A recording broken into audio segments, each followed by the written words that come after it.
Ebusuafo awawasem NSC na emema de ye brepa abrantie a ohye atade yellow eyem se oye foreigner sa abochi foidi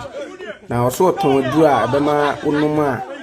se bebe ma kompemu a ho be din na obe chenso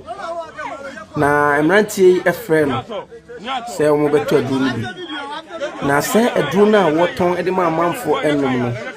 chese eyade a edinya hwo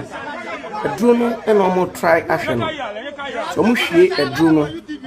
na omo de gu eye take away park no so a na anane no atete no kra o hwe eno ne kra ni ntu de hwade o ode be gu take away no so wa take away no hwe na ode gu so no ene ebe take away no hwe eno na etete no hwe yo nti wei ena ye nom se be ma ye ho aye din won pam nti ene behu abamu a obabunu bi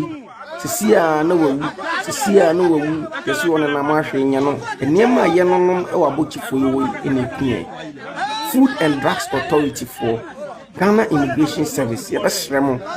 enema ekosu ama Ghana yini dachi isanse mabunu no